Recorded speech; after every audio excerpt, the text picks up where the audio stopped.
What I do is helping people that are responding to a disaster to know what's going on and where do they need to respond.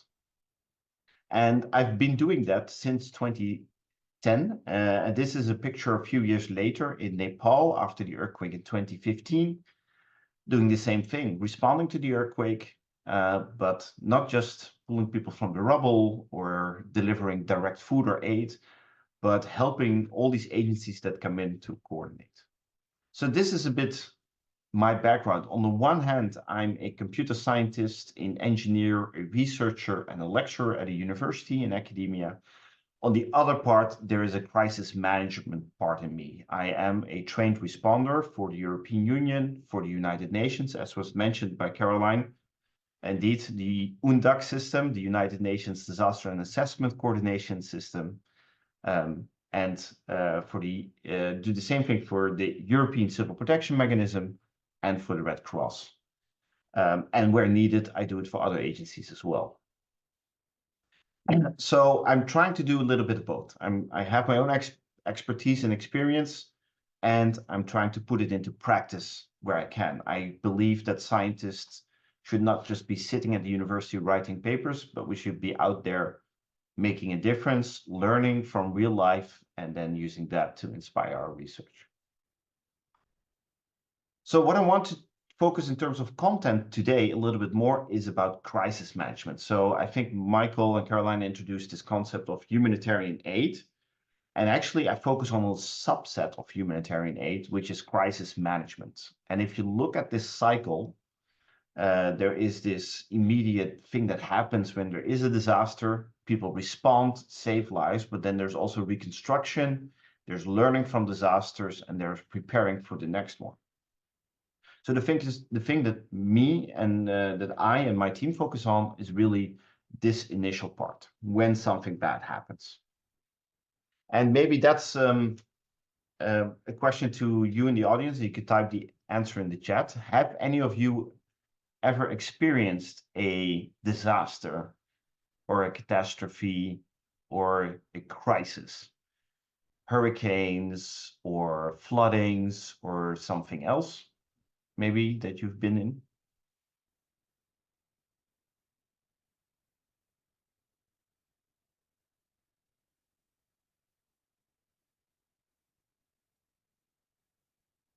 Anyone ever experienced something? Yeah. Yes, earthquake.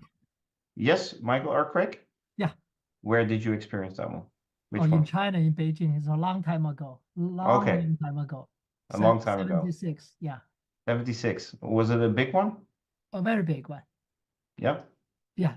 A lot of people died. Oh, yeah. Yeah. Sorry to hear that. Yeah, and even if you didn't experience something yourself, you probably will have seen it on the news. You know, floods, hurricanes, storms, certain seasons in the US, in the South, for example, flooding, in the Houston area is pretty common, but also around the world. Only this year alone, you might remember the Turkey earthquake in February.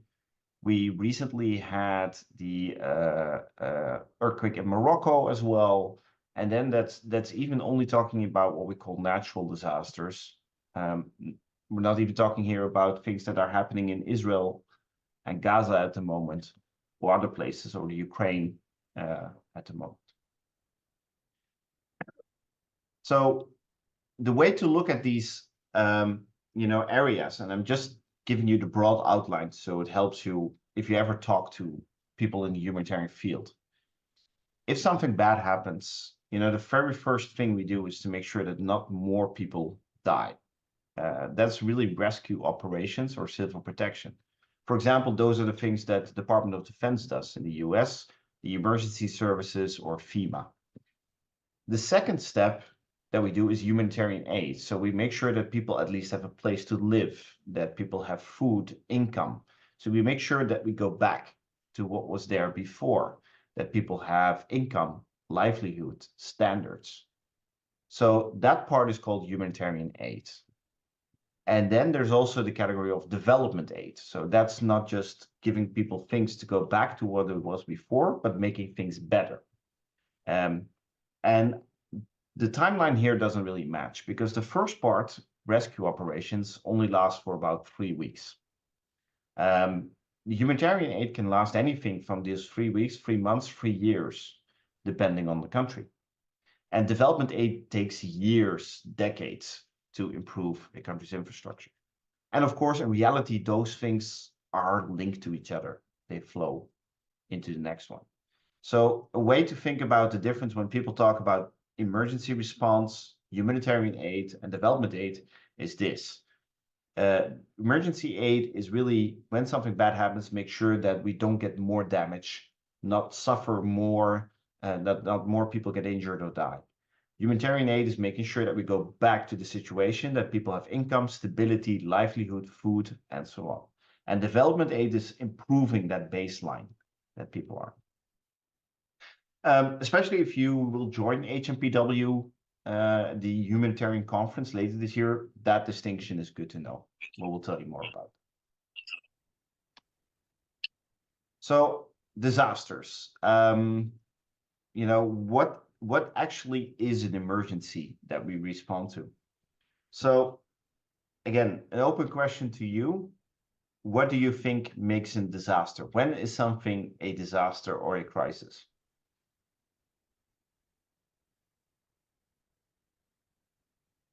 There's multiple answers, right? I'm not giving you a quiz or testing your knowledge or something. So feel free to give your best shot.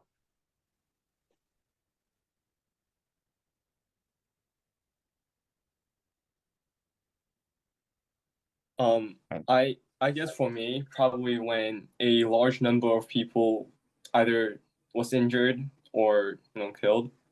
Or a disaster could also be something that is influencing like a large population or like a geographic location. Yeah, so there's a disaster it sort of implies something big is happening. That it affects multiple people and to some severe degree as well. Yeah, very good. Somebody else?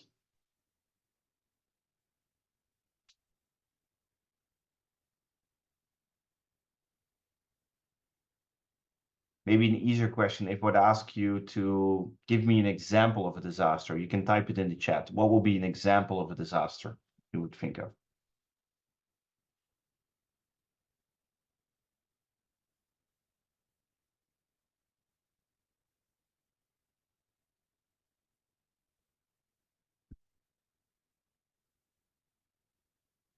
A huge fire?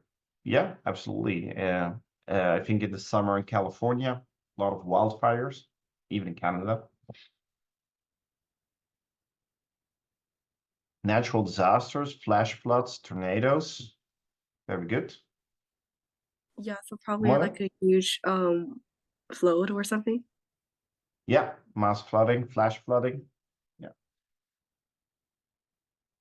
So indeed, those are things that we call sudden onset emergencies, things that happen pretty quickly that affect a large area. But it's also good to realize that a disaster is something personal, right? Because when is something big? When it isn't? It depends on the person. And indeed, does war count as a disaster since it affects many people? But it's not a natural cause, right? It isn't sudden. So we call those slow burning crises. So there is a whole matrix of types of disasters. So you have things that can happen sudden. You can have things that take time to develop, like drought in Africa, which causes food shortages. That's also a crisis. There are things that are caused by nature. Even some people will argue it's not nature. It's, flooding still happens because humans are living there and because we change the climate. And some things are really what we call man-made disasters. So because people are fighting in wars, or technological disasters because it's an industrial accident. So in general, in emergency response, we can classify them, but in the end, we're focusing more on the effects. It doesn't matter what the trigger was. We're really focused on dealing with the consequences. However unfortunate it is that people are fighting in a war, as humanitarians, we are responding to the people who need it, whatever caused it, that people need it, right? But it is good to remember that distinction. And the second part is that a disaster can be personal. You know, if you need to hand in your final paper on a hard copy and your printer jams, you know, 2 minutes before the deadline, that might feel as a disaster to you, right? So it's hard to say that if somebody says, oh, this is a disaster, that you say, no, it's not a disaster. There is no universal definition. It depends very much on somebody's perception or feeling, right? But in general, we think of things like emergencies, right? And then we have emergency services that respond to it. These are the Dutch emergency services. You know, the red is the fire brigade, white is police, yellow is ambulance and medical or EMT. Green is coordination of the emergency services.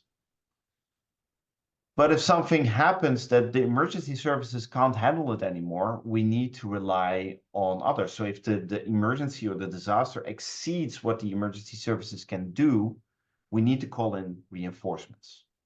And it depends on the country. It can be the Department of Defense, or in the US, FEMA with affiliated agencies. So there are mechanisms to respond. But what if a country cannot even handle it? What if the disaster is so big that a country says, we cannot handle the emergency? For example, in Mozambique, a cyclone crosses the country, which destroys so much that even the national systems of Mozambique can't handle it. Or an earthquake in Turkey destroys so much, even Turkey has very strong civil defense capabilities. So much destruction is there that they need additional reinforcements. And this is where our work comes in. So what we have is a mechanism around the globe of international systems, which consist of European agencies, American agencies, United Nations, Red Cross, that are ready to respond when something happens. And I'm giving you several examples. I'll just stop my screen for a moment, because the shirt I'm wearing now is from the United Nations. So as Caroline introduced, the United Nations Disaster Assessment Coordination, UNDAC. And, you know, we love acronyms, so you will hear a lot about them. The other one I have here is the, let me see where it is on my vest, or this one, the European Civil Protection Mechanism. And there's another one here for the, where is it? The Red Cross. So these are all agencies that are standing by around the globe when something bad happens, that we can respond. So within Europe, for example, we have this Emergency Response Coordination Center, which is located in Brussels in Belgium. And this is monitoring the globe 24/7 together with the UN for any sudden emergencies or something that could happen. And one of the systems they use, and I'll share the link with you as well, is called GDAX.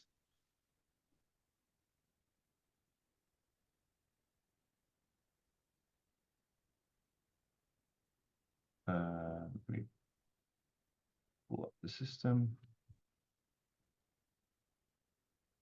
And this is where you can see all the emergencies, at least the natural triggered ones from around the globe. So at the moment you see there's a red alert for a cyclone. This one is heading to, just made a turn off the coast of Madagascar. And, you know, there are people 24/7, 365 days of the year monitoring the situation. And if a country calls for assistance, or we see something that's potentially so devastating, a mechanism gets activated to respond to it.